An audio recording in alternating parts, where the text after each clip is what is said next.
ನಮಸ್ತೆ, welcome to ಚಂದೋಶಿ vlog. ಇವತ್ತು morning vlog ಮಾಡ್ತಾ ಇದ್ದೀನಿ ನೋಡಿ. ಬೆಳಗ್ಗೆ 6 ಗಂಟೆ. ಇವಾಗ ವ್ಯೂ ಎಷ್ಟು ಚೆನ್ನಾಗಿದೆ ಅಂತ. ನಿನ್ನೆ ಮಳೆ ಬಂದಿತ್ತು, ಹಾಗಾಗಿ ಸಂಜೆ ವ್ಯೂ ತುಂಬ ಚೆನ್ನಾಗಿ ಬಂದಿದೆ ನೋಡಿ. ಮತ್ತು ಆಚೆ ಬಂದಾಗ ಪಕ್ಷಿಗಳು ಚಿಲಿಪಿಲಿ ಅದು ಕೇಳೋಕ್ಕೆ ತುಂಬ ಚೆನ್ನಾಗಿರುತ್ತೆ, ಖುಷಿಯಾಗುತ್ತೆ.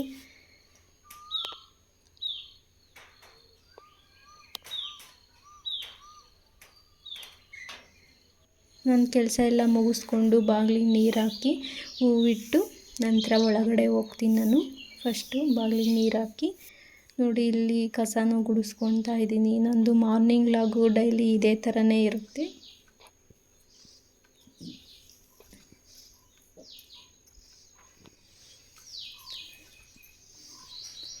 ನಾನು ರಾತ್ರಿನೇ ಅಡುಗೆ ಮನೆ ಕೆಲಸ ಎಲ್ಲ ರಾತ್ರಿನೇ ಮುಗಿಸ್ಕೊಂಡಿರ್ತೀನಿ. ರಾತ್ರಿನೇ ಪಾತ್ರೆ ಎಲ್ಲ ಕ್ಲೀನ್ ಮಾಡಿ ಊಟ ಆದಮೇಲೆ ಮತ್ತು ಗ್ಯಾಸ್ ಸ್ಟವ್ನೆಲ್ಲ ಒರೆಸಿ ಕ್ಲೀನ್ ಮಾಡಿನೇ ಮಲಿಕೊಳ್ಳೋದು ನೋಡಿ. ನನ್ನ ಅಡುಗೆ ಮನೆ ಇದು.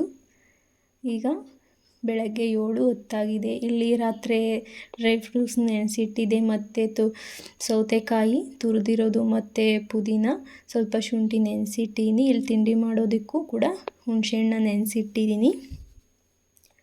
ಇಲ್ಲಿ ಅನ್ನ ಮಾಡೋಕ್ಕೆ ಇಟ್ಕೊಂಡಿದ್ದೀನಿ. ಅಕ್ಕಿ ನೀರು ಕಾಯಿತು, ಹಾಗಾಗಿ ಅಕ್ಕಿ ಹಾಕಿ ಅನ್ನ ಮಾಡ್ಕೊಳ್ಳೋಣ ಅಂತ ಇಟ್ಕೊಂಡಿದ್ದೀನಿ ತಿಂಡಿಗೆ. ಹಾಗೆ ಇಲ್ಲಿ ಬಿಸಿನೀರು ಕೂಡ ಇಟ್ಟಿದ್ದೀನಿ. ನಮ್ಮನೆಯವ್ರಿಗೆ ಎದ್ದ ತಕ್ಷಣ ಬಿಸಿನೀರು ಕುಡಿತಾರೆ, ಹಾಗಾಗಿ ಕಾಸಿ ಅವ್ರಿಗೆ ಇಟ್ಟಿರ್ತೀನಿ. ಮತ್ತು ಮಾವಾರು ವಾಕ್ ಮುಗಿಸ್ಕೊಂಬಂದಾಗ ಅವರಿಗೆ ಬಿಸಿನೀರು ಬೇಕು, ಹಾಗಾಗಿ ಬಿಸಿನೀರು ಇಟ್ಟಿದ್ದೀನಿ. ಬಿಸಿಲು ಒಳಗಡೆ ಬರ್ತಿರೋ ವೀಡಿಯೋ ಮಾಡೋಕ್ಕೆ ಆಗಲಿಲ್ಲ, ಬಿಸಿನೀರು ಕೂಡ ಕಾದಿತ್ತು. ಇದು ನಾನು ಹಾಲು ಇಟ್ಕೊಂಡಿದ್ದೀನಿ, ಅದಕ್ಕೆ ಸ್ವಲ್ಪ ಶುಂಠಿ ಹಾಕ್ಕೊಂಡು, ಯಾಕೋ ಸ್ವಲ್ಪ ಕೆಮ್ಮಿತ್ತು, ಹಾಗಾಗಿ ಇದು ಮಾವರು ಬಂದರು ಬಿಸಿನೀರು ಇಟ್ಟಿದ್ನಲ್ಲ, ಪ್ರೋಟೀನ್ ಪೌಡ್ರ್ ಹಾಕ್ಕೊಂಡೋಗಿ ಕೊಡ್ತೀನಿ ಅವರಿಗೆ ನೋಡಿ. ಇದು ಮಾಡಿಕೊಂಡೆ. ಅನ್ನ ಕೂಡ ರೆಡಿ ಆಯಿತು. ಇನ್ನು ಗೊಜ್ಜು ಮಾಡ್ಕೊಬೇಕು. ಇನ್ನು ಮಗ ವಾಕ್ ಕಳಿಸಿದ್ದೆ, ಮಗನೂ ಮತ್ತು ಮಗಳನ್ನು. ಒಂದೊಂದು ದಿವಸ ಹೋಗ್ತಾರೆ, ಒಂದೊಂದು ದಿವಸ ಹೋಗಲ್ಲ. ಬರೆಯೋದಿದ್ರೆ ಹೋಗಲ್ಲ, ಬರ್ಕೊತಾರೆ ನೋಡಿ. ಇಬ್ಬರು ಬಂದರು, ಮಗನೂ ಮಗಳೂ. ಅವರಿಗೆ ಕಾಫಿ ಇಟ್ಟಿದ್ದೆ, ಕಾಫಿ ಕೂಡ ಆಯಿತು. ಅವರಿಗೆ ತಿಂಡಿ ಮಾಡಿಕೊಂಡೆ, ರೈಸ್ಗೆ ಇಟ್ಕೊಂಡೆ, ಅವ್ರಿಗೆ ಕಾಫಿ ಎಲ್ಲ ಮಾಡಿಕೊಂಡೆ. ಇದು ಟೀ ಇಟ್ಟಿದ್ದೀನಿ. ಟೀಗೆ ನಾನು ಆರ್ಗ್ಯಾನಿಕ್ ಬೆಲ್ಲ ಯೂಸ್ ಮಾಡ್ತೀನಿ. ನಾನು ಕಾಫಿ ಟೀಗೆಲ್ಲ ಆರ್ಗ್ಯಾನಿಕ್ ಬೆಲ್ಲನೇ ಯೂಸ್ ಮಾಡೋದು. ಇದು ಅಮ್ಮಂಗೆ ಹಾಗೆಯೇ ತಿಂಡಿ ಮಾಡ್ಕೊಳೋಕೆ ಇಟ್ಕೊಂಡೆ. ಪುಳಿಯೋಗರೆ ಗೊಜ್ಜು ಮಾಡ್ಕೊಳ್ಳೋಣ ಅಂತ ರೈಸ್ ಮಾಡಿಕೊಂಡು ಕಾಫಿ ಟೀ ಮಾಡಿ ಇವಾಗ ಗೊಜ್ಜು ಮಾಡ್ಕೊತಾ ಇದ್ದೀನಿ.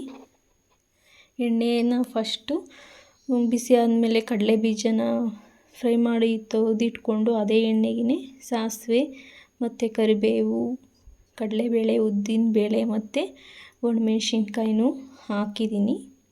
ಹಾಕಿ ಇದೆಲ್ಲ ಫ್ರೈ ಆದಮೇಲೆ ಇದಕ್ಕೇ ನೋಡಿ, ಇವಾಗ ಫ್ರೈ ಆಗಿದೆ. ಇದಕ್ಕೆ ಹುಣಸೆಹಣ್ಣು ನೆನೆಸಿಟ್ಟಿದ್ನಲ್ಲ, ಅದನ್ನು ಬಿಟ್ಟಿದ್ದೀನಿ, ಮತ್ತು ಉಪ್ಪು, ಸ್ವಲ್ಪ ಬೆಲ್ಲ. ಇದೆಲ್ಲ ಚೆನ್ನಾಗಿ ಬೆಲ್ಲ ಕರಿಕೊಳ್ಳಿ, ಮತ್ತು ಚೆನ್ನಾಗಿ ಕುದಿಸಿದ್ರೆ ಅದರದ್ದು ಚೆನ್ನಾಗಿ ಬಿಟ್ಕೊಳ್ಳುತ್ತೆ. ಇದು ಅಡುಗೆಗೆ ರೆಡಿ ಮಾಡ್ಕೊಳ್ಳೋಣ ಸಾಂಬಾರಿಗೆ ಅಂತೇಳಿ ಹುಳ್ಳಿಕಾಯಿ ಇಟ್ಕೊಂಡಿದ್ದೀನಿ. ಇಲ್ಲಿ ನಾನೇ ಓನಾಗಿ ಮಾಡ್ಕೊಂಡಿರೋಂಥ ಪುಳಿಯೋಗರೆ ಪುಡಿ. ನಾನು ಅಂಗಡಿಲೇನು ತರಿಸ್ಕೊಳೋದಿಲ್ಲ, ಪುಳಿಯೋಗರೆ ಪುಡಿನ ಮನೆಯಲ್ಲೇ ಮಾಡ್ಕೊತೀನಿ ಸ್ವಲ್ಪನೇ. ಇದಕ್ಕೆ ಎಳ್ಳು ಮತ್ತು ಕೊಬ್ಬರಿ ಬಿಸಿ ಮಾಡಿಕೊಂಡು ಮಿಕ್ಸ್ ಮಾಡಿ ಇಟ್ಕೊಂಡಿದ್ದೆ, ಮಿಕ್ಸಿಗೆ ಹಾಕಿ ಅದನ್ನು ಹಾಕಿದ್ದೀನಿ. ಇವಾಗ ಪುಡಿ ಎಲ್ಲ ಹಾಕಿ ಇದು ಚೆನ್ನಾಗಿ ಹೊಂದ್ಕೊಳ್ಳಿ, ಕುದಿ ಬರಬೇಕು, ಎಣ್ಣೆ ಬಿಡೋವರೆಗೂ ಇದನ್ನು ಫ್ರೈ ಮಾಡಬೇಕು. ಹಾಗೆಯೇ ನೋಡಿ, ಪುಳಿಯೋಗರೆ ಕೂಡ ರೆಡಿ ಆಯಿತು. ಹಾಗೆ ಅಡುಗೆಗೆ ಇಟ್ಕೊಂಡಿದ್ದೀನಿ ಸಾಂಬಾರು ಮಾಡೋಣ ಅಂತ ನೋಡಿ. ಇವತ್ತು ಹುಳ್ಳಿಕಾಯಿ ಬಸ್ಸಾರು ಮಾಡ್ತಾಯಿದ್ದೀನಿ, ಹಾಗೂ ಮಾಡಿಕೊಂಡೆ. ಅಡುಗೆ ಕೂಡ ಆಯಿತು. ಏನಕ್ಕೆ ಈ ಥರ ಇಟ್ಟಿದ್ದೀನಿ ಅಂದರೆ, ನಮ್ಮಮ್ಮ ಮತ್ತು ತಾತ ಇಬ್ಬರು ಇನ್ನೂ ಊಟಕ್ಕೆ ಬಂದಿಲ್ಲ, ತೋಟದ ಹತ್ರ ಹೋಗಿದ್ದಾರೆ. ಹಾಗಾಗಿ ಬಿಸಿಯಾಗಿರುತ್ತೆ ಅಂತೇಳಿ ಒಲೆ ಮೇಲೆ ಇಟ್ಟಿದ್ದೀನಿ ಸಾಂಬಾರು. ಮತ್ತು ಬಿಸಿನೀರು ಬೇಕು ಅಂದಿದ್ರು, ಬಿಸಿನೀರನ್ನು ಕೂಡ ಇಟ್ಟಿದ್ದೀನಿ. ಎಲ್ಲ ಬಿಸಿ ಇರಲಿ ಅಂತ ಹಾಗೆ ಒಲೆ ಮೇಲೆ ಇಟ್ಟಿದ್ದೀನಿ. ಇದೇನು ಅಂದರೆ, ತಾತ ಅವ್ರಿಗೆ ಬಿಸಿನೀರು ಹಾರಾಕಿಟ್ಟಿದ್ದೀನಿ, ಮತ್ತು ಸೌತೆಕಾಯಿ ಮತ್ತು ಇನ್ಸುಲಿನ್ ಊಟಕ್ಕಿಂತ ಮುಂಚೆ ಅವ್ರಿಗೆ ಕೊಡಬೇಕು. ಇದು ನನ್ನ ತಿಂಡಿ, ಇವತ್ತಿನ ತಿಂಡಿ ಇದೇನೆ, ರಾಗಿ ಗಂಜಿ, ಸಿರಿಧಾನ್ಯಗಳ ರಾಗಿ ಗಂಜಿ.